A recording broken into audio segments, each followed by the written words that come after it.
Nagplano nga kami ni Bebo na magpunta dito sa Ihawan, malapit sa Baliwag, Bulacan, para kumain ito. Chat, ilang linggo ko ng cravings yung mga yan at ngayon pa lang talaga kami makakatikim ng mahilab-hilab. Ito nga pagdating namin doon, wala masyadong bumibili, kaming dalawa lang talaga ni Bebo. Order na nga rin kami at hindi ko nga alam kung anong tawag sa mga pinag-o-order ko. Diyos ko, habang nag-e-edit nga ako, naglalaway na naman ako. Dahil kaming dalawa nga lang yung bumibili, mabilis din namang naluto yung mga order namin. Doon ako na nga tong kainin tong tenga at ang sarap-sarap ng suka nila dito. Pero pasensya na kayo kung pati kayo madadami sa paglalaway ko. Favorite ko nga sa lahat itong inihaw na isaw. Diyos ko, 20 yata yung pinaihaw ko nito.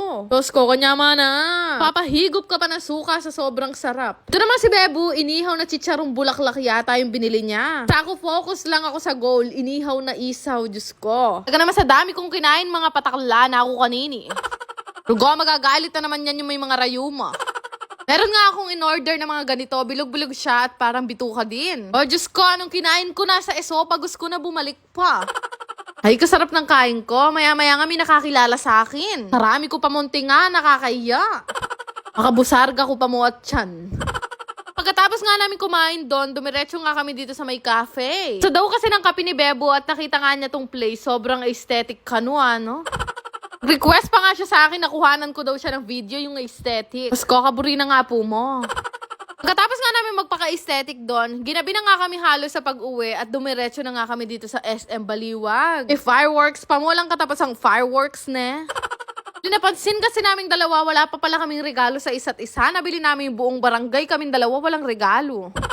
Sinabi ko nga sa kanya, ayoko ma-stress kakaisip. Kung ano na lang gusto ng isa't isa, yun na lang yung bilhin natin. Ganun rin pala yung gusto niyang mangyari, kaya pumayag siya. At dinala ko nga siya dito sa taas ng SM Baliwag dahil gusto ko talaga tong Adidas na Cloud Foam. Darating kasi kaming trip na medyo malayo-layo, kaya gusto ko medyo comfy na sapatos. Kaya naman ang hingi na kami ng size at buti na lang meron pang last stocks. Sa totoo lang, hindi ako madalas magsapatos, panay ko makatsinelas. Pero ngayon talaga naisipan ko bumili ng sapatos dahil nga kapag kailangan ko ng sapatos, nakikiram ako sa kasama ko. Nung mabili na nga namin yung akin, natawa naman ako kay Bebo nung tinanong ko siya kung anong gusto niya. Diyos ko, pareho kami. Gusto din daw niya ng puting sapatos na Adidas. Alak din daw kasi niya magsapatos sa darating naming trip. Tawa ko sa kanya kasi pareho pala kami nang iniisip na gusto. Kaya pala kanina pa siya nakangisi habang nagsusukat ako. Kaya naman nung makapili na kami at meron naman kaming mga sizes, nagbayad na nga kami at dumiretso na kami dito sa cashier. Pauwi na nga sana kami pero naalala ko, didiretso nga dapat pala talaga kami dito sa may Platinum. Minsan kasi gusto talaga namin magkanta at magkaraoke, kaya lang wala kaming karaoke, magre-renta pawari kami. Sabi ko kay Bebo, maliit lang yung bilhin namin dahil hindi naman kami araw-araw magkakanta. Nung makapili na nga kami, pinaayos lang namin at pinaset up lahat. Tapos nagbayad na rin kami at sakto naman pag-uwi na si Kaso na agad niya. Saktong-sakto kasi talaga dumating yung mga kaibigan namin. Nagtulong na nga kami nitong si Crystal Vlogs na ilagay mano-mano yung mga papel dito sa loob ng songbook. Anak shoota, ganito pala gawin nyo. Nakala ko nakalagay na antimano. Pero bago nga kami malasing lahat, inaya ko na sila mag-exchange gift. Natuwa nga ako sa dalawang to kasi nag-effort talaga sila bumili ng mga exchange gift. Unang-una nga nagpalitan itong si Bebo at si Ivan F. Abay, natuwa nga ako sa dalawa na to dahil alam na alam nila yung size ng isa't isa. At sila talaga yung namili ng regalo sa isa't isa. After noon, kami naman dalawa ni Crystal Vlogs ang nagpalitan. At natuwa nga ako sa regalo niya sa akin kasi kilalang kilala niya ako. Abay, mahilig kasi ako sa mga ganyan damit. Tapos ito naman si Crystal Vlogs, mahilig yan mag-tuck-in kaya ganyan yung naisip kong bilhin sa kanya. Plain lang talaga yung naisip ko dahil napakasimple niyan. Manang-mana sa akin, charot.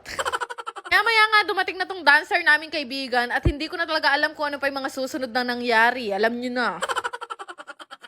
Maglalaro lang kayo gamit ang inyong mga cellphone at pwede na kayong kumita. Gamit itong Diamond Game. Click nyo lang yung link na makikita nyo sa comment section at gumawa kayo ng account gamit ang inyong mga phone number, mag-create ng password at ilagay yung verification code na marireceive nyo. Ganun lang naman kadali mag-register dito sa Diamond Game at magkakaroon na agad kayo ng account. Once maka-register, kakailanganin nyo muna mag-cash in bago kayo maglaro. So, meron namang guide dyan kung paano kayo magka-cash in. Itong Dragon and Tiger yung madalas kong laruin dito dahil napakadali lang manalo. Naku, kahit piso lang yung pera mo na yan, pwede mo yung ilaro dito sa Diamond Game. Dahil 1 peso to 500 pesos yung pwede mong i-bet dito sa Dragon and Tiger. Grabe, napakadaling laro laro na pwede nyo talagang kuhanan ng income. Naku, basta talaga may tiyaga ka, ay marami ka mapapanalunan dito. Ito lang naman kasi yung pagpipilian mo dito, dragon, tiger, or tie lang. Take your own risk, eka nga. Kaya kanya-kanyang swerte tayo sa paglalaro. Pero ngayong araw, matatawag kong swerte yung sarili ko dahil nanalo ko ng